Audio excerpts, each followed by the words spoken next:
Hello my dear students, आज हम लोग करने जा रहे हैं एग्जाम्पल 5.2। पढ़ लेते हैं पहले क्वेश्चन को। क्वेश्चन में क्या कहा गया है, आपसे कहा गया शॉर्ट बार मैग्नेट, एक शॉर्ट बार मैग्नेट है, is placed with its axis at 30 degree with an external field. यानी कि इस तरह से आपको सिचुएशन है, ये मान लो मैग्नेटिक फील्ड है आपकी, तो इससे कोई बार मैग्नेट रखी है इस तरह से, और कितना एंगल बना रही है 30 डिग्री इसका एंगल बन रहा है। ठीक है, ये इधर आपकी मैग्नेटिक फील्ड होगी और इस तरह से बार मैग्नेट को रखा गया है।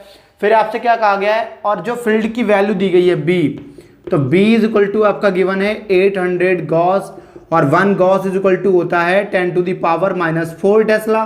तो मैंने यहाँ पे गॉस को कन्वर्ट कर लिया टेस्ला में।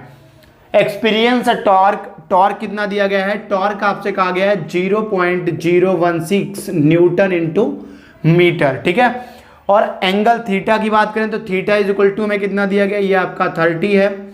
और यहाँ पे अगर देखा जाए तो जो ये एंगल है ये किसके बीच का है, ये एंगल है मैग्नेटिक मोमेंट।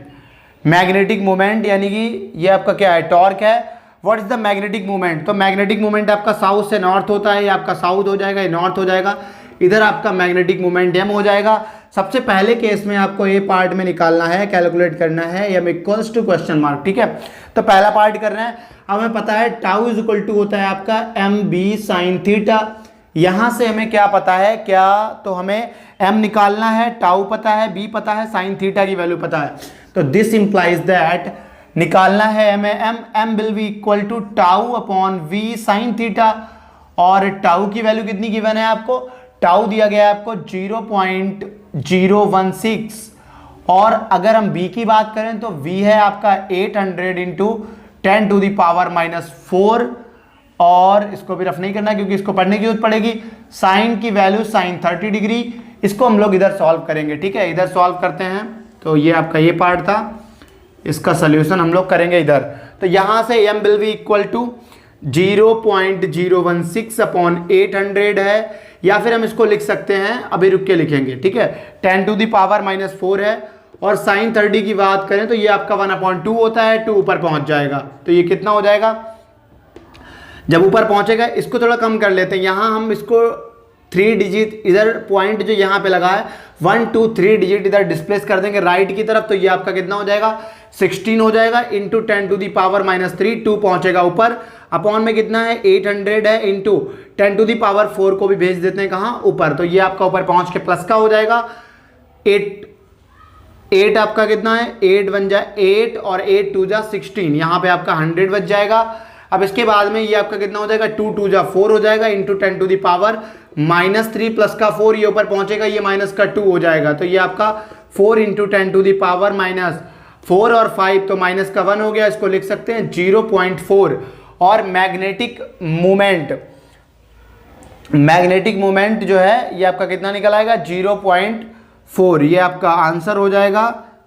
ये क्या निकला है, m निकल आया। ठीक है, इसके बाद में अगले में आपसे क्या कहा गया है, what is the work done, आपसे पूछा है वर्क डन कितना होगा in moving this from most stable to most unstable. पहले मैं इसको रफ कर दूं इस वाले पोर्शन को, जिससे कि यहां पे लिखने में हमें थोड़ी आसानी रहे।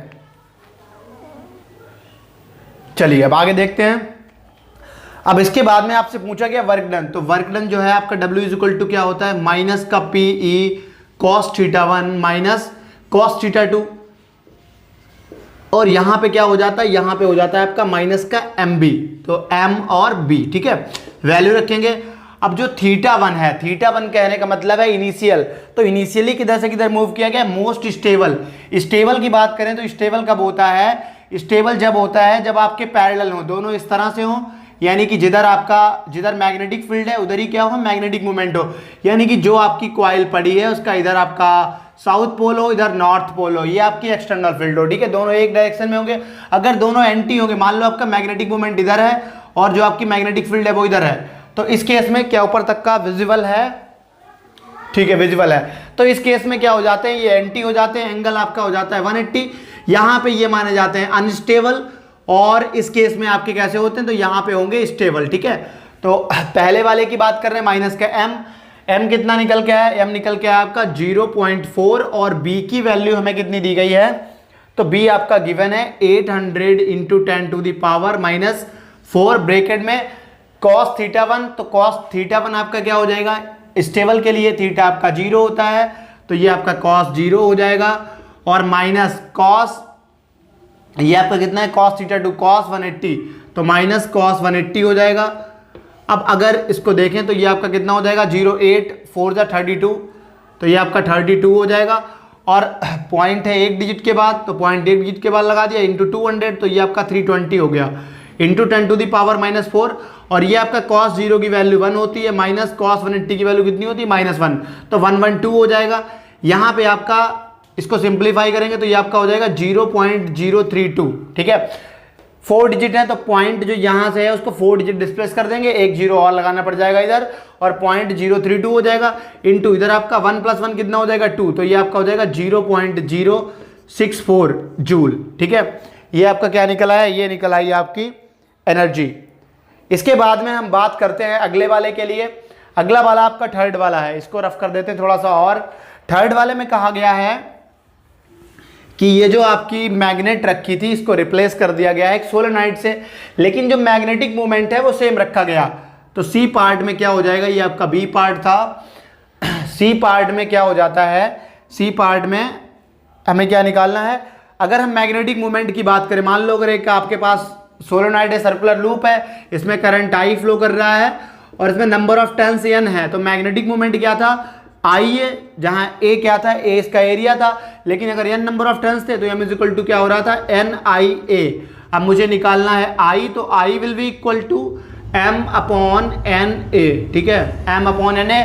m की वैल्यू कितनी है, m जो मैग्नेटिक मोमेंट है वो आपका कितना निकल के आया था, तो ये निकल के आया था 0.4, और अपॉन में n ए, n हाँ n कितना है आपका, n आपको गिवन है 1000, तो इसको मैं सीधे लिख सकता हूँ 10 टू दी पावर 3, और a कितना है, तो a है आपका, कहाँ गया एरिया, ये है 2 इंटू 10 टू दी पावर -4, इसको सिंप्लीफाई कर लेंगे, 2 1 जा 2, 2 2 जा 4, ऊपर आपका कितना आ गया 0.2, नीचे वाली पावर ऊपर पहुंचेगी 10 टू दी पावर -3 हो जाएगा, और ऊपर ये पावर पहुंचेगी तो प्लस में 4 हो जाएगी, ये आपका कितना हो जाएगा 0.2 इंटू 10 टू दी पावर 1, यानी कि ये आपका 2 निकल आया। तो जो करंट है वो आई कितना निकल आया, वो आपका निकल आएगा 2 एम्पियर। अगर आपको ये क्वेश्चन समझ में आया हो, अगर यहाँ पे मैग्नेटिक मोमेंट की बात करेंगे, मैग्नेटिक मोमेंट आई है, आई आपका क्या होता है, आई करंट होता है, एम्पियर में हो जाएगा, ए एरिया मीटर स्क्वायर में, तो ये इसका आपका हो जाएगा एम्पियर मीटर स्क्वायर। अगर आपको पूरा क्वेश्चन, सोल्यूशन, कैलकुलेशन सब कुछ समझ में आया हो तो आप हमारे चैनल को सब्सक्राइब करिए, वीडियो को लाइक और शेयर जरूर करिएगा। Thank you.